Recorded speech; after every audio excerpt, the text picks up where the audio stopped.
The stars are incredible at Bryce Canyon. It is bonkers how many stars you can see. Yeah, and that's a big part of Bryce Canyon. They do whole ranger programs.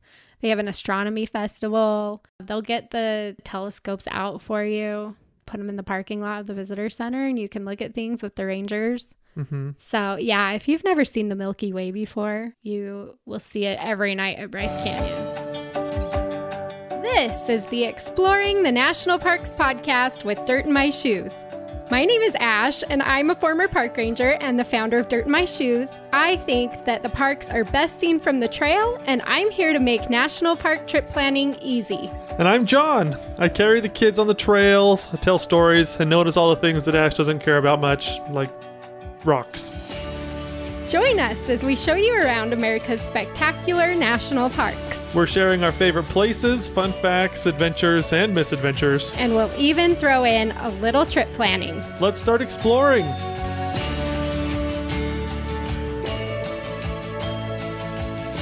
Welcome to the Exploring the National Parks podcast with Dirt in My Shoes. We're focusing on Bryce Canyon National Park.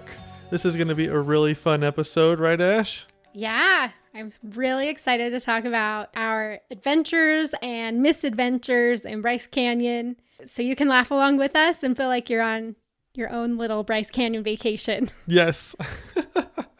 Lots of fun misadventures in these parks. And we don't ever usually share those online. So this is a good thing. No, in a world where you're trying to put your best foot forward, always look like you have your life together. It's not something that we talk about a lot. Not because we don't want to, but there's not really the space to do it, right. I guess. Yeah, exactly. So that was one of the fun things about starting a podcast. We thought, we could really open the doors into our trips so that you can see that, no, they are not all perfect. Yes, we do make dumb mistakes sometimes. And, a lot of things are outside of your control when you're in the national parks. Yes, exactly. Weather, one of them, biggest one being weather is one of the things. Oh my gosh. This year in the parks, by the way, the weather. Flooding, oh my gosh. fires, hailstorms. I mean, I feel like there's always like some big weather events that happen in the parks, but I have never seen a year where there's literally 8 parks that had to close down because of flooding and whole roads taken out, not only in Yellowstone, but Death Valley and Joshua Tree and stuff. It's been crazy. And so, we want to talk a little bit about that, what it's actually like being out in the parks, what it looks like for us, what we like to do, stories, things that have gone awry. So yep. So this will be kind of fun. Share some of our experiences, and you'll probably be able to relate to a few of them. Yeah. So let's just jump right in. Both of us have some stories in mind or experiences in mind, but we haven't talked to each other about them yet. So it'll be interesting to see what we choose. As far as Bryce Canyon goes, though, it's a pretty small national park. There's not a huge variety of things to do. So as I was trying to think of stories, I was like, I don't know. I mean, we've definitely had some cool experiences, but because the park is so small, I feel like, you don't spend that much time there. Yeah, exactly. And sometimes if you've been there multiple times, because it's so small, you end up doing pretty similar things each time. You kind of have your favorites. Yeah, you find your favorites, your default. It's kind of like going to Olive Garden. My default is always lasagna. Yeah. I always get that. So we have our defaults in Bryce Canyon, but this one, anyways, there'll be a few fun things. Do you want to start off? Okay, well, I thought it would be fun to talk about my first memory of visiting Bryce Canyon. So fun. I don't think I know this. Well, so this is not one that you were here for. I was probably 14, maybe. And I'm from Utah. So Bryce Canyon's not that far from where I grew up, a couple hours. And I'm sure I've been there plenty of times before this experience, but this is really what I remember. Right. And it's because it was my mom and me and my siblings, and then my grandparents. And my dad typically doesn't like hiking vacations. So Ray? No. he opted out of this one. And so, yeah, it was just my mom and me and my 3 siblings and my grandparents. And I don't know who did the trip planning for this one, but they planned it in March, not realizing that Bryce Canyon is still covered in snow in March. And so we got down there. My mom had booked a hotel, but my grandparents had their tent trailer. And it was The literally coldest like, experience in a tent trailer. it was like 0 degrees outside. And my grandparents were in their tent trailer. And so we just were pretty ill-equipped for the weather. And it's 9,000 feet up there. I mean, you're basically, you're 1/3 of the way up Everest at that point.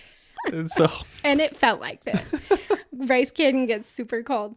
But so we got there and it's covered in snow. The trails are really icy. My grandparents are freezing in their tent trailer. And my mom, she's like, well, we have to do something, so we should go hiking. And our favorite trail there is the Navajo Loop connected to the Queen's Garden. During the winter, it's easier to go down the Queen's Garden. It's not as steep. And so that's typically the way you get down into the amphitheater. Right. That makes sense. So we drive to the trailhead. We get out. We're just so ill prepared for this. Shorts and a t-shirt. Well, I mean, I might have had a coat or a sweater. I know I at least had a sweater, but we were just in our sneakers. We're not a big hiking family. I'm the biggest hiker in our family. And so I'm in my sneakers and we start hiking, and my grandpa got kind of freaked out by how icy it was. And we made it probably 50 feet down the trail, and he's like, I'm just going to go back to the car. I don't want to hike this. And so my mom gave him the keys to the car, and he went back and he was just going to sit there with the heat on for a little while, and wait for us. And he said he would come and pick us up at Sunset Point, where we would come out of the amphitheater. So we keep going. We're slipping and sliding everywhere, but we're having a fun time. It was a great hike, actually, and we had a lot of fun. So we get out of the trail. We get up to Sunset Point. We go out to the parking lot. We can see the truck, but my grandpa's not there, and he has the keys. And so we're all freezing our bums off. We've been out hiking for a couple hours. We can't find Grandpa. We can't get into the car. And so we're like hanging out in the bathroom because it's heated while my mom's freaking out because who knows where Grandpa went. And I think we waited for about an hour or so. Gosh. And then finally we spotted him on the Navajo Loop coming out of the canyon. What? And so basically, he had turned around, he went back to the car, he drove to Sunset Point, decided he didn't want to sit in the car by himself for a couple hours anymore. And he got worried. He was like worried about us, that we wouldn't finish our hike or something would happen to us. And so he decided to follow us. Oh my gosh. And so he was like an hour behind us. He did the whole trail by himself. Oh my gosh. That's so funny. Yeah. That's very your grandpa, though, I think. Well, yeah. I mean, it's also like something my dad would do, too. Where it's just like they don't initially want to come, but then they change their mind later and make it a pain for everybody else. So, yeah. That's really funny. Yeah. Everybody's freezing in the bathroom. I just imagine, like, everybody standing. It's my turn underneath the hand dryers. Yeah, and I'm the oldest sibling, and so my younger brothers were quite young at the time, and everybody's whining and complaining, and we can't find Grandpa, and we can't get into the truck, and it's 15 degrees outside. Yeah. So that's my earliest memory of Bryce Canyon. That's what I remember. I will never forget that trip because I just keep thinking like, who in the heck planned that trip? Who was in charge of this? Why did we not know that it was going to be snowy and cold? I don't know. I remember thinking, because I've always been kind of a crazy planner, even at age 14, it's like I like to have everything planned out. It's just built into your personality. It is. And I was just like, who overlooked this? Who can I blame for this? Like, I am planning the next trip. So there you go. So That's funny. my first memory of Bryce Canyon. That's a pretty awesome one. I love that. The dysfunction of family trips sometimes is nothing more painful and yet comical to talk about afterwards. Yeah. Afterwards, it's funny. Yes. All right. Well, I am going to, I guess, while we're talking about misadventures a little bit. So sometimes hiking with children is really hard, is a real challenge, especially once your children reach their expiration points. And so, because if you've ever hiked with a kid, generally, below 10 years old, they do really well. They're super excited once you start on the trail. They're jumping off of things and they're just running down the trail. They're so excited to be at the front of the pack. And then eventually they slow down. And then eventually you have to hold onto their hands and pull them forward. And then eventually it's kind of like you're holding on to a 50-pound weight and you're just dragging them through the rest of the trail. Well, a 50-pound weight that cries and whines. Exactly. Well, a really challenging time. When your kids are really little, you can just throw them in your backpack, and you just don't, they can cry on your back, but at least you're still moving, but once you're at the stage where you're like, I don't want to carry you anymore. And why can't you be, why can't you just move like a regular human? Once you try to take them out of the pack, and once you actually finally, so there's a few stages. You have the pack, they don't walk at all. Then you take them out of the pack, you let them walk for 50 yards, you put them in the pack, because then they're tired. Eventually you reach a point where you're like, I don't even need this pack anymore. But then your kid reaches the expiration point 3 miles into your 5-mile hike and you're like, I wish I had my pack. Kind of a situation. Or sometimes half a mile in to your 1 mile hike. Exactly. Depends on the day. Last week we did 5 miles and you were fine. This time they can't even make it half a mile and, the stakes are higher, basically. But, well, we have 2 sons and one of them is 3 years younger than the other one. And we were on, I think it was the Navajo Loop that we had connected to the Queen's Garden Trail. And I think the other day on the other episode, we briefly mentioned this about Logan, where anyways, I won't ruin the story in case you didn't listen to the episode. Well, basically, Logan had reached his expiration point, and there's this sweet little alcove.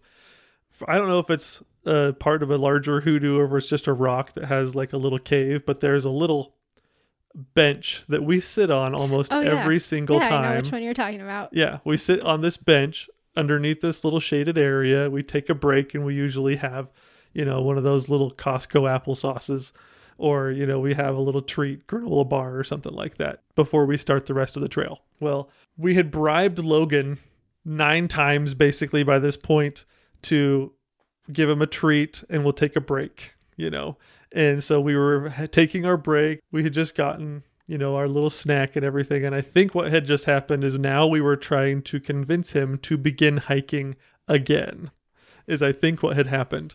And if you've never hiked in Bryce Canyon, you should just know that, people have been hiking there for decades and decades, 100 years, basically. I don't know when Bryce Canyon was made a national park. Do you know the date? That will be in the trip planning episode. The trip planning episode. All right. Yeah. Good deal.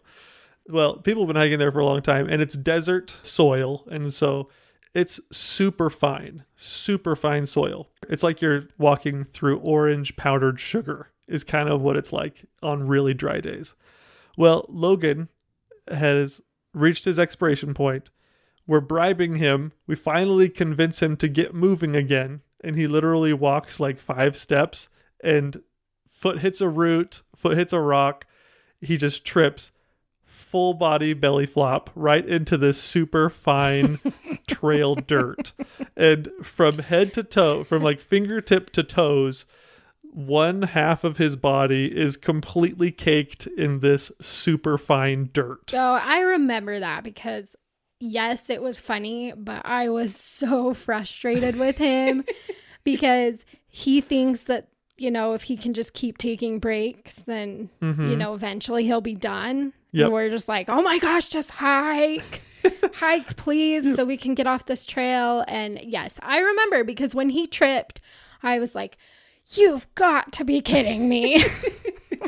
Kids think that, yeah, if you take a break, eventually the parents will just give up and be like, okay, we'll just go home and the car will magically appear, you know? But no, we still have miles to go at this point. He's covered in orange powdered sugar. Yes. But only one half. Like, I remember, like, the front, his whole face was just totally covered. I'm pretty sure I took a picture. Mm-hmm. I'd be really sad if I didn't. Yeah, we have a picture of it. Yeah, so we'll have to put that up maybe on Facebook or something. But yeah, he is like, his whole front side is just orange. Yeah. His whole back side is clean. His whole front side is orange.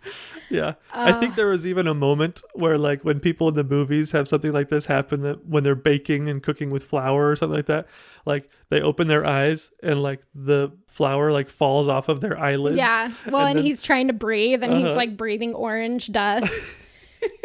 And it just looks, you know, when your kid, after they trip, they have to look at you to decide whether or not it's a really serious problem or if they're actually hurt, they react to you. Like, all of us were just like, good fall, Logan. Good fall. Nice one, buddy. As we're trying to get all this flour off that wouldn't come off. We were finding that dust for weeks. Yeah. So yeah. I love that story, because we can laugh about it now and we have a picture to celebrate it. But if you're a parent and you have a child and you can relate to this, you totally understand where we were at. We're kind of like thinking karma finally got him a little bit, and it helped us get through the rest of the trail. Yeah. And we still had about half the trail left, I think. Yeah. We were down at the bottom. So, okay, well, I wanted to talk about something very unique that's happened in Bryce Canyon. And that is when I booked a trip to stay at Ruby's Inn. Uh-huh. And I got the room for $15 a night.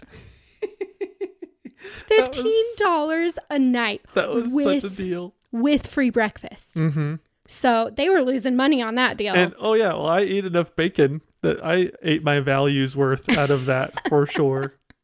Yeah, so basically what happened is it was during COVID, and just, you know, tourism had taken a complete standstill. Mm-hmm. And they were so desperate to get people to the hotels so that all of these workers could keep their jobs. Mm-hmm. And, you know, it's pretty stressful time for a lot of these gateway towns that rely on that tourism, you know, because they need people. The faucet of business got totally shut off, and all these gateway towns were struggling. Like, we just hired 1,000 employees for the summer season. Yeah. And we had gotten our vaccination and stuff like that. And we were like, you know what? Let's go. Mm-hmm. It's like, 5 hours from our house. And anyway, so I was looking and I noticed that they were running this special where it was like, if you stayed 3 or more nights or something, then they took off a huge percentage of your thing. And when I went to go check out, it came up to like $15 a night. And I'm like, I remember you thought it was a glitch, and I think you even called to verify. I looked at the screen, and I remember like looking around to make sure nobody was like watching me steal these rooms. Basically, I was like, surely there has to be, you know, a problem here. Like the little angel on your left shoulder is like, are you sure? The little devil's like, click it. Hurry, put it in the checkout. And I listened to the devil, because I booked that right up, and then I called my parents and I was like, you've got to get on and see if you can get these, you know, that turned into a family trip real fast, because everybody was like, okay, we got to get this thing. It was awesome. Pretty much our whole family went. And we had a great time. We got free breakfast. The park was pretty quiet. You know, it wasn't too bad. We were outside. And so, you know, it was the middle of summer. We're outside. Felt great. Mm-hmm. So much fun. But I will never forget staying at Ruby's Inn for $15 plus free breakfast. Yeah. I was so proud of myself for that one. Uh-huh. Oh my gosh. That's so good. Yeah, that's a good one. I think okay, so this one has to do with your family again. The first time we told your mom that Ponderosa pines smell like butterscotch was the funniest thing I've ever seen on a trail, because we've tried to train our children to stay on the trails as much as possible. Like, we have gotten so many Junior Ranger books, and like the first page on like half of the Junior Ranger books are like, stay on the trail, you know, keep the plants alive and stuff like that. Well, and that side note, That is super important to me. Uh-huh. There's nothing that bothers me more than when people leave the trail. Right. Because it erodes things, you're stomping on plants, like, Oh, yeah. it makes the park less fun to see people just, going wherever they want and doing whatever they want. That is by far my biggest pet peeve in the parks. Oh, yeah. And you're right. It totally is damaging to a lot of places, especially where these parks see millions of visitors every year.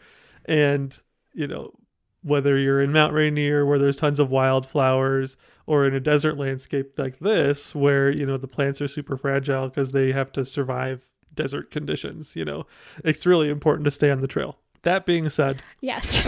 Well, my family is a different story. I will tell you, I don't know where I came from out of my family. Oh my gosh. Well, it was your siblings were fine. It was the person that I'm going to tease. The person who raised me, yes. The person who I'm going to tease now that probably won't listen to this episode, luckily. The person that I'm going to tease is your mom, because she found out that Ponderosa Pines smell like butterscotch.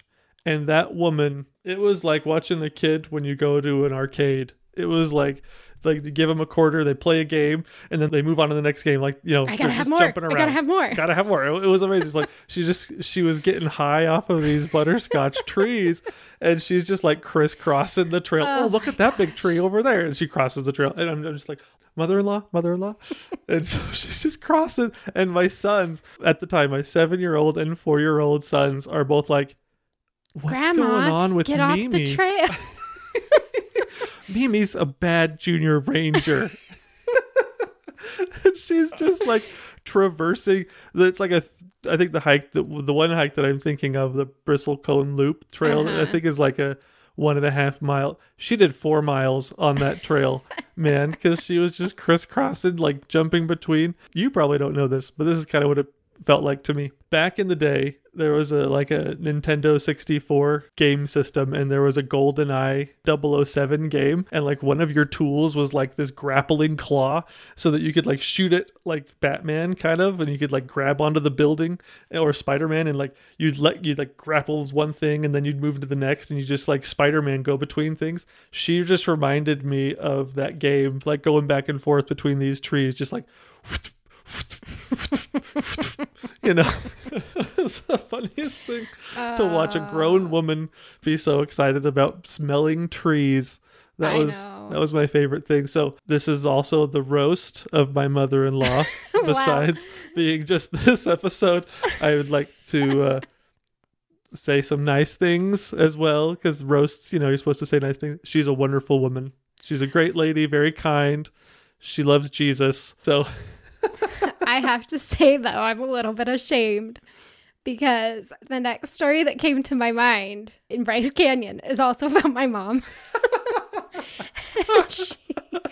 Okay, but disclaimer, I mean, how many times have we been to Bryce Canyon with my family? We've been to Bryce Canyon with your So family more than many any times. other park with any other family. And I come from a family that is not super outdoorsy. Mm-hmm.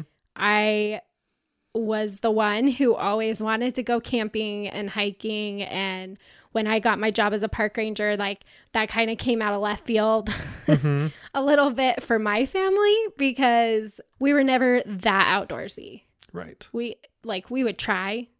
You'd go to Grand Teton a lot. Well, see, but that's what's weird, because nobody in my family really hiked that much growing up. We didn't do hikes. We weren't park people. Mm-hmm. But for some reason, my dad, who would rather do almost anything than hike, he loved Grand Teton. Mm-hmm. And so we would go there almost every year. Right.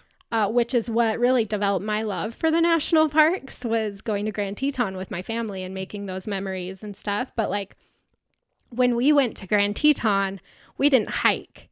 We sat at the lake and we ate good food and we looked for animals, but it wasn't like we're out actually doing the things that you usually do when you go. Right. So, yeah. So, I mean, my family just isn't really that outdoorsy. I would say that has changed over the years as my siblings have gotten older.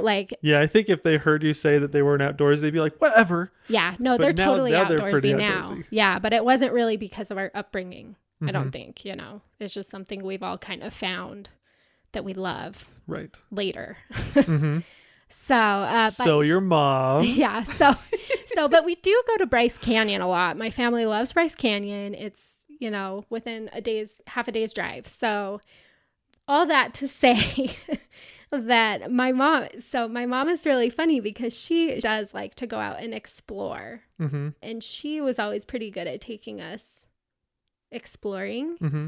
But like, I remember like once in Grand Teton, we were on a short hike with my mom. My dad didn't go, and she saw a moose and she wanted to get closer to the moose to get a picture. And it was just like, Mom, you can't do that. Like that's kind of always been like, my mom's like, if I want a better picture, then I'll go get a better picture type of thing. So in Bryce Canyon, we were going to Pariah View, which is a viewpoint at Bryce Canyon of the amphitheater, but you don't see the hoodoos that good. Right.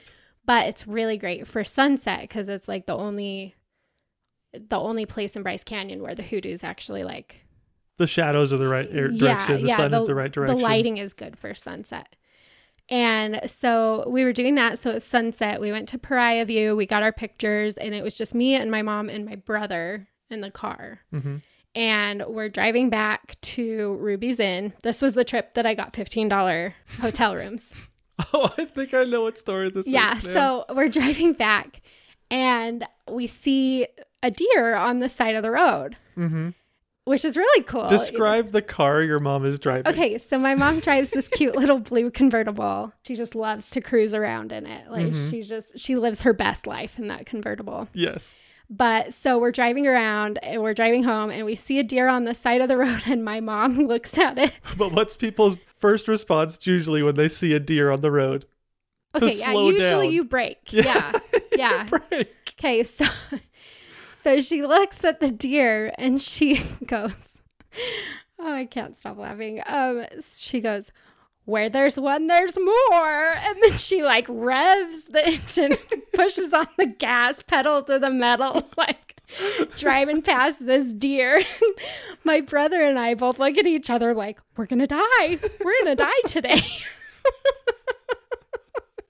Oh my gosh. And so that's now a long-standing joke in our family. Like whenever we see a deer and we're together as a family, my brother and I look at each other and we go, where there's one, there's more.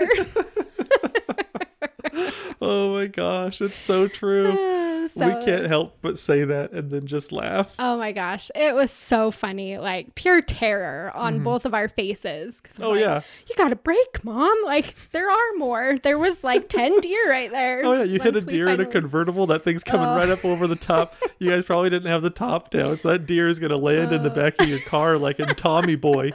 It's just gonna wake up and just, oh yeah. So that I will always think of Bryce Canyon when I see a deer because that is just a long-standing joke now.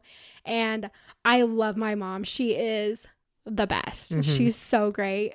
But I don't even know what to say about her. She's so funny. She's just so funny. She's the best. We love you, Laurie.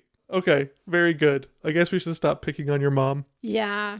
Stop picking on your family a little bit. Okay, this is kind of what I thought. Getting back to Bryce, the hoodoos and everything for just a second. So one of my favorite things, and one of the things that makes, this isn't necessarily a story either, but it's something that I think about every time. I think we've talked about, I think Sunset Point is my favorite viewpoint in the park. Mm-hmm. And because the reason for that is because you're at the top eye level with a lot of these hoodoos. And I've compared it to Lord of the Rings, I think, on one of the other episodes. And I thought to myself, I can't use the same analogy again. So when you do the Navajo Loop and you go down Wall Street and everything, but when you're in like the observation platform for Sunset Point and you're looking out, it looks like that part in Harry Potter and the Goblet of Fire. Like when you are at the very ending scene, basically, and you're looking at that cool maze that they have to go through. And then, and then you go down into the hoodoos. And, when Harry is wandering between all the hedges and going through the things, and all of a sudden the hoodoos like smash together, or the hedges smash together, and then like the whole maze changes. I don't know. I feel like that's kind of what the Wall Street area is like. And so that's literally what I feel like I'm imagining that a lot of the times when I'm going down into Wall Street. I have never told you that before, but I don't remember that part of you don't Harry remember that part of the Potter. movie? I don't. Ah, it's where Victor Crumb gets all possessed by, if you haven't read the books, No, then it's this is not a gonna help spoiler. me. It was Mad Eye Moody, which was Barty Crouch Jr. But anyways, yeah, he possesses Victor Crumb and comes after him. There's a lot of Harry Potter and Lord of the Rings talk at our house, which usually just goes right over my head. But I do kind of know what you're talking about as far as the feeling of like you're walking down in there and you're like waiting for something to like close up on you. Oh, yeah, Yeah. exactly. Yeah. Luckily, the trail is pretty well defined. But if it wasn't, man, I could totally see like that whole place being alive and coming to get you. Yeah. Yeah. On that note, one of the things that I wanted to mention, one of my favorite experiences in Bryce Canyon was hiking that Peekaboo Loop for the first time. Mm-hmm. And I just wanted to mention that because, we traveled to the national park so much Mm-hmm. that sometimes, I don't know, sometimes maybe I don't get as excited as I normally would Mm-hmm. if I wasn't in the park all the time. Mm-hmm. But I had been to Bryce Canyon, I don't know, 5-10 times Mm-hmm. before I actually hiked the Peekaboo Loop. Uh-huh. And I remember getting on that trail and looking around and like literally my jaw was just on the floor. Yeah. I was like, how have I not done this yet? I was on that trail with you the first time Yeah. you did it, right? Yeah. Yeah. That was when our oldest was in a backpack. Yeah. That was so cool. It was so cool, but it was just like shocking to me because I had been to Bryce Canyon so many times and we always just did the Navajo and Queen's Garden. That's what we usually do with my family. And yeah, when I added on Peekaboo Loop, I mean, I felt like that was just like life changing. I was so enamored by Yeah. that area. Do you remember what else was life-changing on that trail? The bathroom?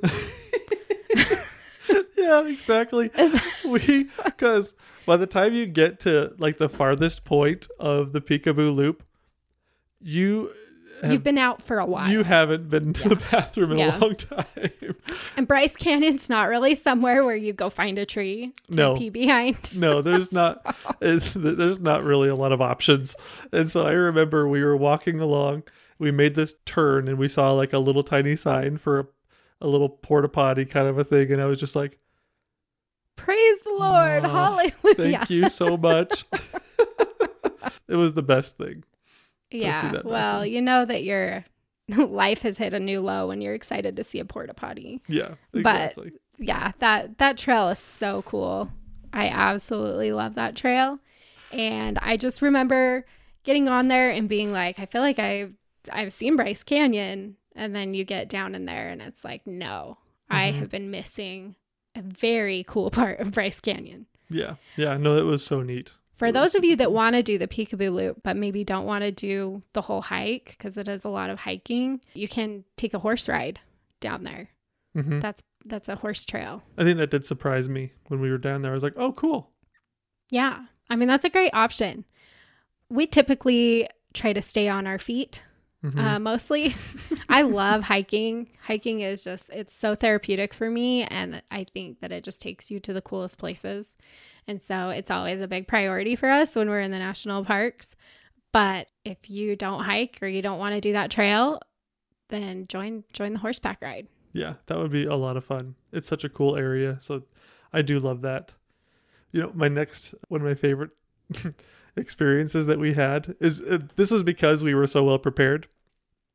When you hike in Bryce Canyon in the wintertime, generally the area gets, well, at least in December by Christmas time, the area gets kind of more dusted than just like slammed with snow.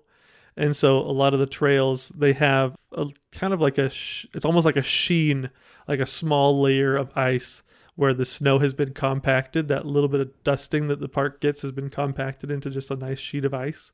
And so we had yak tracks that we had rented and we put on our boots and we were hiking and we were just fine. But a lot of the people around us, even though they had some really nice hiking boots, and some people didn't, it was like slip and slides and stuff for people. It was crazy. Luckily, everybody was fine. And we helped a few people get up and over some things that were a little slippery. But I think it was so fun to just like skate around. I don't know, seeing people skate around Bryce Canyon. That was kind of fun. I always feel like those trails are not good trails to not have traction on. Yeah. Oh, you know, man. you could slip and go all the way down. You could go down the sides. And like you said, like they get icy. Yeah. It can be really, really tough traction situations. I think it was that same hike, that same trip that we were trying to get a picture of our family out on the trail. And I remember like I had my phone and I was going to take a selfie of our family. And we all had our faces covered because it was so dang cold. And so we like would count to like 1, 2, 3, and everybody like pulls their scarf down off their face, and we're all trying to look happy so we can take a picture before our noses catch frostbite. Yeah. Meanwhile, our noses are like freezing together, and like my eyes like they kept watering and then like freezing. And so those pictures didn't turn out that good. No, but that was a fun experience too. That's also the same trip where we ate Bryce Canyon Pines pie like every night. Oh, that was so great. Yeah, because they're big, so they can last for a while. Well, we went to the restaurant every night to get pie. Oh, that's true. Yeah. They didn't just save them. No, they don't save. That's right. So we ate a lot of pie that trip and then got froze. Yep. Froze while we were out on the trails, but it was so cool. Okay, so that same trip, I feel like the night sky is so beautiful in Bryce. And now the reason that I noticed this was because I remember one of the nights you sent me to go get the pies. I remember that now. And I remember I was driving there. It was so dark. It was so dark outside. But that walk between the truck and the hotel where we were staying, I remember I wanted to stay out longer, but I was so cold that I couldn't. And so I just took a few moments to sit there at the back of the truck and just look at the sky. Yeah. The stars are incredible at Bryce Canyon. It is bonkers how many stars you can see. Yeah, and that's a big part of Bryce Canyon. They do whole ranger programs. They have an astronomy festival. They'll get the telescopes out for you, put them in the parking lot of the visitor center, and you can look at things with the rangers. So yeah, if you've never seen the Milky Way before, you will see it every night at Bryce Canyon. Yeah, if it's clear. Yeah, it's awesome. The elevation, I mean, so a lot of the atmosphere is below you at that point because you're at 9,000 to 10,000 feet. Yeah, so the atmosphere is really thin, and you're in the middle of nowhere. Yeah, there's like no light pollution. So yeah, that's one of the coolest things about Bryce Canyon.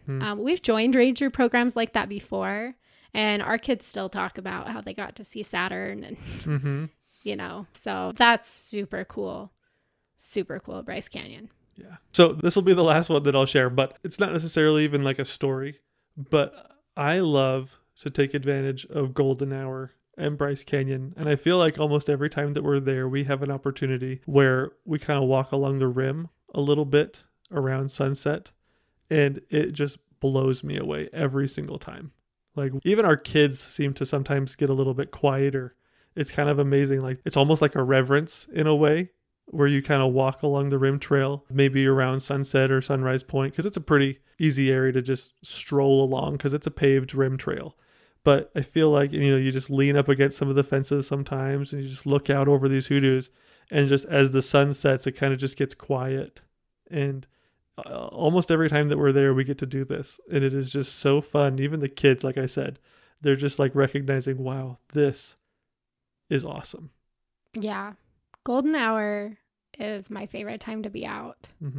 So I remember, we like to walk along the rim for golden hour because you get really cool views. Or sometimes we'll go to like our favorite viewpoints because usually golden hour is pretty quiet time in the park. You know, usually you can drive to some of the busier viewpoints and find parking.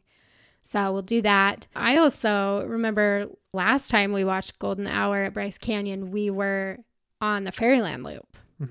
So we purposely timed our hike to be later in the day so that we would be down in the hoodoos as the light got It was more incredible. interesting. Yeah. That was probably the coolest hike that I've done in Bryce Canyon, as far as like the lighting and, like you said, the reverence, the solitude. Golden hour on that trail was phenomenal.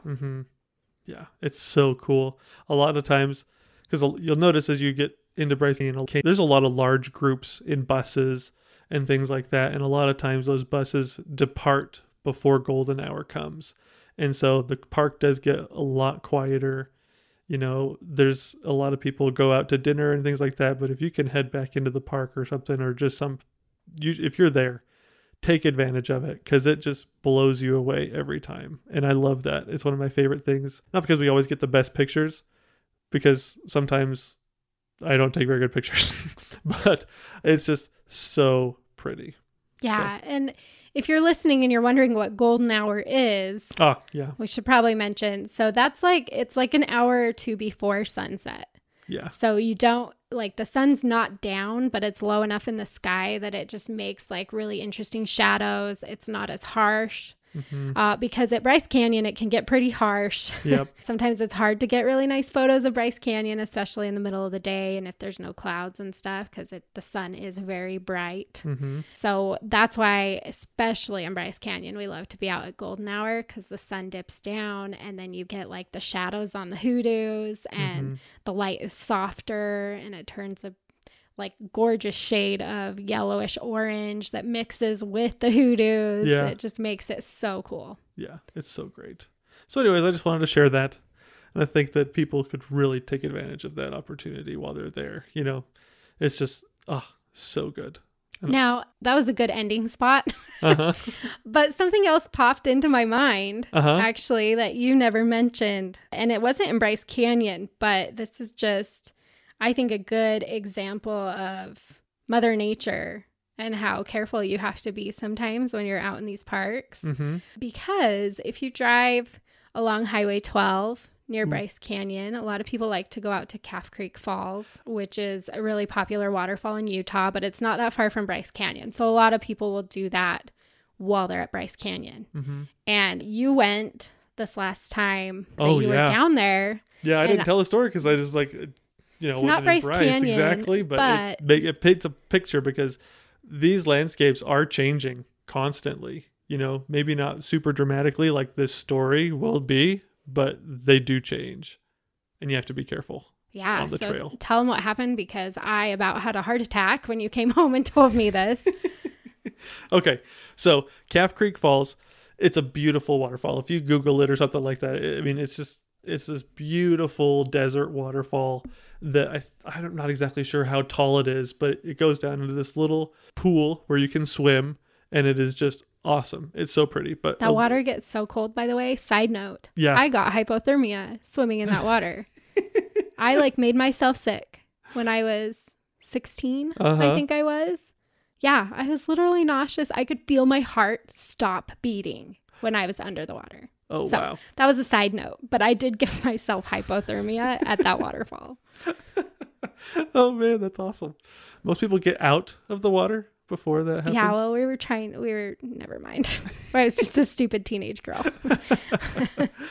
Very good. Okay, so in order to get to the falls, you park and then you kind of hike a fair distance kind of through.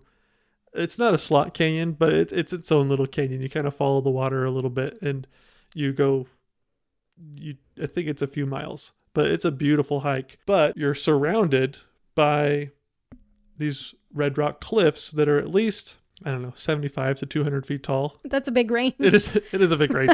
The cliffs change. So you're surrounded by these pretty big cliffs. Well, we're hiking along. We're about 3/4 of the way to the falls itself. And I think I was in front. It was your brothers and your mom and I. And we all went on this hike. Yeah, I stayed with the kids because they were young. Yep, it was so fun. But we just, and not to say that you and the kids aren't fun. It would have been fun if you were there too. But well, it would have been less fun with the kids. That's why I decided to stay back with them. Yes, exactly. So we're hiking along when all of a sudden a huge chunk of a cliff ahead of us just collapses. It's almost like if you've ever seen a video of like a glacier calving into the ocean. That's what it was like. And this huge piece of this red rock cliff just collapses, and the whole canyon, the whole area where we were at on the trail, it was just like this huge dust cloud just formed and filled and spread out throughout the entire canyon.